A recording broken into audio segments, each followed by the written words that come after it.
அன்பார்ந்த மாணவர்களே, இப்பகுதியில் நாங்கள் நிதிக்கூற்றுக்களை தயாரிக்கும் போதும் முன்வைக்கும் போதும் இலங்கை கணக்கீட்டு நியமங்களை பின்பற்றுதல் என்ற பகுதியில் LKS 8, அதாவது கணக்கீட்டு கொள்கைகள், கணக்கீட்டு மதிப்பீட்டு மாற்றமும் வழுக்கலும் தொடர்பிலான கணக்கு வைப்புகளையும் வெளிப்படுத்தல்களையும் பார்க்க இருக்கிறோம். இப்பகுதியின் முடிவில், அதாவது இந்த பாடப்பகுதியை நீங்கள் நன்றாக கிரகித்து இதற்குரிய வினாக்களை நீங்கள் அணுகியதற்கு பிறகு கணக்கீட்டு கொள்கைகள் என்றால் என்ன, கணக்கீட்டு மதிப்பீட்டு மாற்றங்கள் என்றால் என்ன, அது தொடர்பான வழுக்கல், கணக்கீட்டு கொள்கைகளில் மாற்றம் செய்யக்கூடிய சந்தர்ப்பங்கள், கணக்கீட்டு மதிப்பீட்டு மாற்றங்களும் அவற்றுக்குரிய கணக்கீட்டு வெளிப்படுத்தல்களும் தொடர்பான ஒரு பூரண அறிவை பெறுவீர்கள் என்று நான் நம்புகிறேன். இதற்கமைவாக LKS 8 இந்த நியமம் சில வரைவிலக்கணங்களை குறிப்பிடுகின்றது. இந்த நியமத்திற்கு அமைவாக கணக்கீட்டு கொள்கைகள் ஏற்கனவே நாங்கள் பார்ட் 1, அதாவது பகுதி 1 கணக்கீட்டு கொள்கைகள், எண்ணக்கருக்கள், நியமங்கள் தொடர்பான ஒரு ஆரம்ப அறிவை பெற்றிருப்பீர்கள். இந்த அடிப்படையில் கணக்கீட்டு கொள்கைகள் என்றால் நிறுவனம் ஒன்றினால் நிதிக்கூற்றுக்களை தயாரிக்கும் போதும் முன்வைக்கும் போதும் பயன்படுத்தப்படுகின்ற அடிப்படைகள், உரிய கோட்பாடுகள், மரபுகள், சட்டதிட்டங்கள், பிரமாணங்கள் என்பன கணக்கீட்டு கொள்கைகள் எனப்படும். அதாவது ஒரு அடிப்படையில் இருந்து தான் கணக்கீட்டு கொள்கையானது உருவாகிறது. மரபுகள், சட்டதிட்டங்கள் என்று சொல்கின்ற பொழுது நீங்கள் ஒரு இரட்டை பதிவை பதிகின்ற பொழுது, ஒரு கொடுக்கல் வாங்கலுக்கான இரட்டை பதிவை நீங்கள் பதிகின்ற பொழுது முதலில் வரவு பதிவையும் இரண்டாவதாக செலவு பதிவையும் பதிவிடுவீர்கள். இதற்கு காரணம் அது ஒரு மரபு.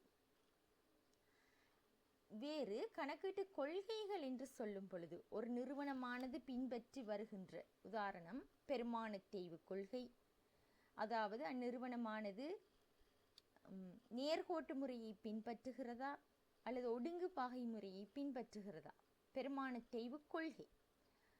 சரக்கிருப்பு மதிப்பீட்டு கொள்கை, அதாவது ஃபர்ஸ்ட் இன் ஃபர்ஸ்ட் அவுட், முதல் வந்தது முதல் சென்றது, முதல் உள் முதல் வெளிமுறை என்று நீங்கள் பரீட்சை பேப்பர்களில் பார்த்திருப்பீர்கள்.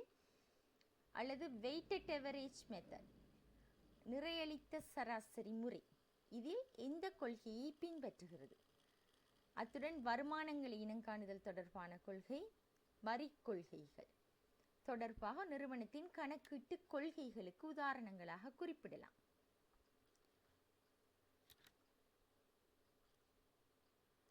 அடுத்தது கணக்கீட்டு மதிப்பீட்டு மாற்றங்கள்.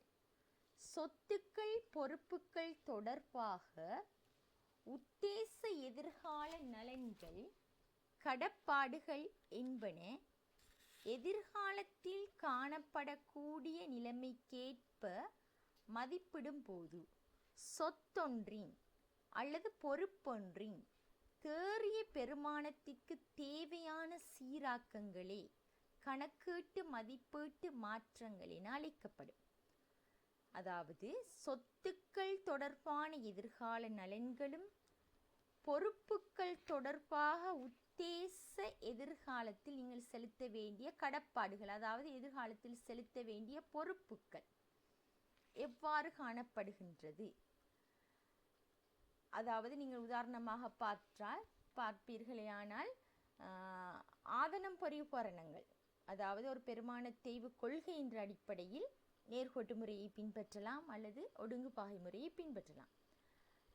அதில் சொத்தினுடைய பயன்படு ஆயுட்காலத்தில் ஏற்படுகின்ற மாற்றம், ஆயுட்காலம் அதிகரிக்கப்படலாம் அல்லது குறைக்கப்படலாம். அப்போ கொள்கை வேறு, கணக்கீட்டு மதிப்பீடு மாற்றங்கள் வேறு. அதாவது நிறுவனமானது நேர்கோட்டு முறையை பின்பற்றலாம் அல்லது ஒடுங்குபாகை முறையை பின்பற்றலாம், அது கொள்கை.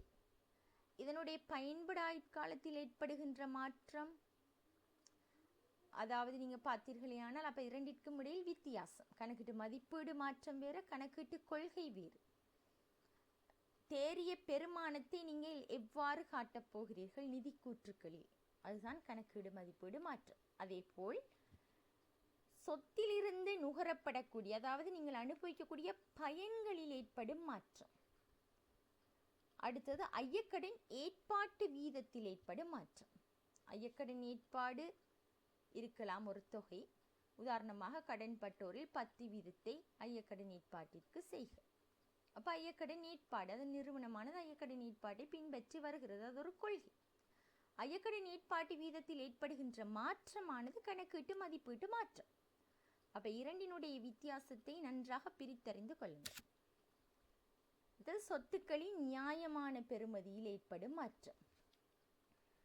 அதாவது சொத்தினுடைய நியாயமான பெறுமதி, உதாரணமாக பொறியின் நியாயமான பெறுமதி 2 மில்லியன் ரூபாவிலிருந்து 3 மில்லியன்களாக அதிகரிக்கப்படலாம். அதே போல் உத்தரவாத ஏற்பாட்டில் ஏற்படும் மாற்றம். உத்தரவாத ஏற்பாடுகள் தொடர்பாக நாங்கள் பின்வரும் அடுத்து வருகின்ற பகுதிகளில் உங்கள் கலந்துரையாட இருக்கிறேன் இன்ஷா அல்லாஹ். அடுத்த பகுதியை பார்ப்போம். வழுக்கல். நிதியாண்டுக்குரிய நிதி கூற்றுக்களை வெளியிடுவதற்கு அனுமதிக்கப்பட்ட சந்தர்ப்பத்தில் காணப்பட்டதும் அந்நிதி கூற்றுக்களை தயாரிக்கும் போதும் முன்வைக்கும் போதும் கவனத்தில் கொள்ளப்பட்டுள்ளது என நியாயமாக எதிர்பார்க்கக்கூடிய தகவல்கள் பயன்படுத்தப்படாமை அல்லது உரியவாறு பயன்படுத்தப்படாமையினால் முன்னைய நிதியாண்டொன்றில் அல்லது பலவற்றில் விடுபடுதல்களும் தகவல்களை பிழையாக காட்டியிருத்தலுமே வழுக்கல் எனப்படும். அதாவது ஒரு தகவலானது கட்டாயம் நீங்கள் அதை நிதி கூற்றுக்களில் செம்மைப்படுத்த வேண்டும், நிதி கூற்றுக்களில் அதனை வெளிப்படுத்த வேண்டும். ஆனால் நீங்கள் அதை ஏதோ ஒரு காரணத்துக்காக பிழையாக வெளிப்படுத்துது, எண்கணித ரீதியான வழுக்கல், கூட்டல் பிழைகள். சரியாக பதிந்திருக்கிறீர்கள், ஆனால் அதனுடைய தொகையை குறைவாகவோ அல்லது கூட்டியோ நீங்கள் ஏதோ ஒரு இதில் எண்கணித ரீதியாக ஒரு பிழையை விட்டிருத்தல். அடுத்து கணக்கீட்டு கொள்கைகளை பிழையாக பயன்படுத்துதல், இது ஒரு கோட்பாட்டு வலுவாக இருக்கும். அடுத்து விடுபாடுகள், ஏதாவது ஒரு விடயம் விடுபட்டிருத்தல், விடயங்களை பிழையான முறையில் விளங்கியிருத்தலும் மோசடிகள் இடம்பெற்றிருத்தல், இது வழுக்கலாக கருதப்படும். அடுத்தது கணக்கீட்டு கொள்கைகளை தெரிவு செய்தல். ஒரு நிறுவனமானது தனது கணக்கீட்டு கொள்கையினை தெரிவு செய்வதற்கு 2 முறைகளில் தெரிவு செய்யப்படும். முதலாவது, கொடுக்கல் வாங்கல்கள் நிகழ்வுகள் தொடர்பில் கணக்கீட்டு நியமங்களில் சுட்டிக்காட்டியிருப்பின் அந்நியமத்திற்கு அமைய தெரிவு செய்தல். அதாவது கணக்கீட்டு நியமமானது குறிப்பிடுதல், இந்த அடிப்படையில் தான் இந்நிறுவனமானது தனது கணக்கீட்டு கொள்கையினை பயன்படுத்துதல் வேண்டும் அல்லது தெரிவு செய்தல் வேண்டும் என்று. அடுத்ததாக, குறித்த கணக்கீட்டு நியமம் இல்லாத போது முகாமைத்துவத்தினால் தீர்மானிக்கப்பட்ட கொள்கைகளுக்கு ஏற்ப தெரிவு செய்தல். கணக்கீட்டு நியமம் இல்லை என்றால் முகாமைத்துவம் என்ன முடிவெடுக்கின்றதோ, எந்த கொள்கையினை அந்நிறுவனமானது பின்பற்ற வேண்டும் என்று நிறுவனம் தீர்மானிக்கின்றதோ, அந்த முகாமை மட்டும் தீர்மானிக்கின்றதோ அதனைத்தான் அவர்கள் தெரிவு செய்தல் வேண்டும். அப்போ கணக்கீட்டு கொள்கைகளை தெரிவு செய்வதற்கு 2 முறைகளில் தெரிவு செய்யப்படும்.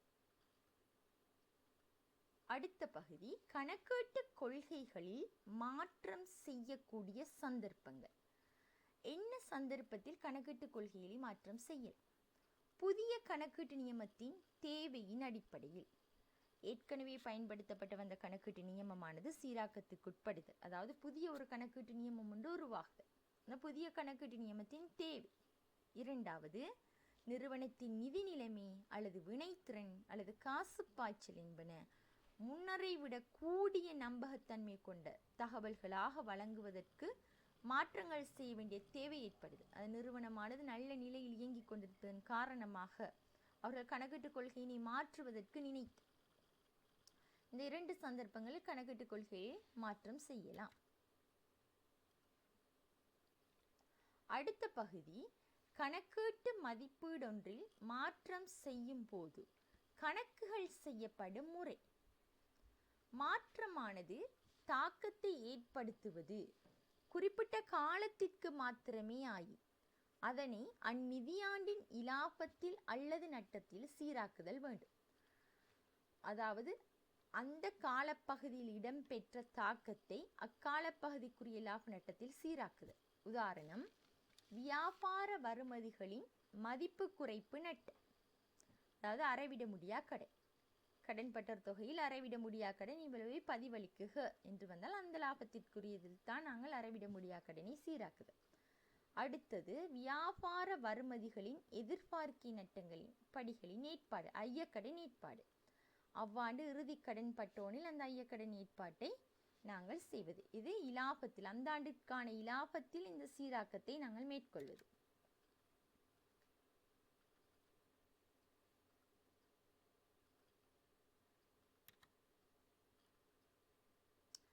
மாற்றமானது, இரண்டாவது சந்தர்ப்பம், மாற்றமானது அது இடம்பெற்ற நிதியாண்டிலும் எதிர்வரும் நிதியாண்டுகளிலும் தாக்கத்தை ஏற்படுத்துமாயின் அந்நிலைமைகளை அவ்வவ் நிதியாண்டுகளின் இலாபத்தில் அல்லது நட்டத்தில் உள்ளடக்குவதுடன் நடப்பாண்டிலும் எதிர்வரும் ஆண்டுகளிலும் ஏற்றவாறு இனங்காணப்படுதல் வேண்டும். உதாரணம், ஆதனம் பொறி மற்றும் உபகரண தேய்வானது பயன்பட ஆயுட்கால மாற்றத்திற்கேற்ப வருடாந்த பெருமான தேய்வின் அளவில் ஏற்படுகின்ற மாற்றம். உதாரணமாக, ஒரு இயந்திரமானது அல்லது பொறி விருட்சமானது அதனுடைய பயன்பட ஆயுட்காலம் 10 ஆண்டுகள் என்றிருந்தால் அதனுடைய கிரயமானது 1 லட்சமாக இருக்கிறது, நேர்கோட்டு முறையை பின்பற்றி வருகிறது. கணித்தீர்களே ஆனால் பெருமான தேய்வானது ஆண்டிற்கானது 10,000 வரும். அதனுடைய பயன்பட ஆயுட்காலமானது குறைக்கப்படுகிறது அல்லது ஒடுங்குபாய் முறைக்கு மாற்றப்படுகிறது. அது கொள்கை மாற்றம். ஒடுங்குபாய் முறைக்கு மாற்றப்படுவது என்பது இதனுடைய வீதத்தில் ஏற்படுகின்ற மாற்றம்தான் கணக்கீட்டு மாற்றம், மதிப்பீடு மாற்றம். இங்கே நாங்கள் பார்ப்போம் கணக்குகளில் எவ்வாறு நாங்கள் பதிவது என்பது. அப்போ வீதங்களில் ஏற்படுகின்ற மாற்றங்களை நீங்கள் பார்த்தீர்களே ஆனால், அல்லது பயன்பட ஆயுட்காலம் குறைக்கப்படுகின்ற பொழுது, உதாரணமாக 8 ஆண்டுகளாக அது மாற்றப்படுது. அப்போ 1 லட்சத்தை 10ஆல் நீங்கள் பிரித்திருப்பீர்கள், ஓராண்டிற்கான பெருமானத்தை வந்திருக்கும். இப்பொழுது 1 லட்சத்தை ஏற்கனவே நீங்கள் 2 ஆண்டுகளோ 3 ஆண்டுகளோ பயன்படுத்தியிருந்தீர்களே ஆனால் இப்பொழுது அதனுடைய ஆண்டு காலம், பாவனை காலம் 7ஆக இருக்கும். இப்பொழுது இந்த 7ஆனது 5ஆக குறைக்கப்படுது. இப்போ 7ஆல் பிரிக்காமல் 5ஆல் பிரித்து பார்ப்பீர்கள். இதுதான் ஆதனம் பொறி உபகரணத்தினுடைய பயன்பட ஆயுட்காலத்தில் ஏற்படுகின்ற வருடாந்த பெருமான தேய்வு மாற்றமாகும். மாற்றமானது சொத்து பொறுப்புகளில் தாக்கத்தை ஏற்படுத்துமாயின் அல்லது உரிமையாண்மை உருப்படியுடன் தொடர்புடையதாக இருப்பின் அம்மாற்றம் இடம்பெற்ற நிதியாண்டின் சொத்து பொறுப்புகளில் அல்லது உரிமையாண்மை உருப்படியின் தேறிய பெருமானத்தில் சீராக்கி மாற்றங்களை அறிக்கைப்படுத்துதல் வேண்டும். அப்படி என்றால் நிதி நிலைமை கூற்றில் நீங்கள் வெளிப்படுத்துகின்ற பொழுது அதனுடைய கொண்டு செல் நீதியை வெளிப்படுத்துதல். அதாவது சொத்தினுடைய, ஆதனம் பொறிப்பானுடைய சொத்தினுடைய மாற்றம் பொறுப்புகள் அல்லது உரிமையாண்மைகளில் எவ்வாறான தாக்கத்தை அதை ஏற்படுத்தும். ஏற்கனவே பார்த்தது இலாபத்தில் ஏற்படுகின்ற மாற்றமானது உரிமையினை இலாபமானது குறைக்கும், உரிமையினை இலாபமானது கூட்டும். அதாவது அறவிட முடியா கடன், ஐயக்கடன் ஏற்பாடுகளில் ஏற்படுகிற மாற்றமானது ஏற்கனவே இலாபத்தில் குறைத்திருக்கும். அது அப்படியே உரிமையாண்மையுடன் நீங்கள் சேர்ப்பதாக படித்திருப்பீர்கள். அதுதான் நான் உரிமையை குறைக்கும் என்ற வார்த்தையை பயன்படுத்தியது.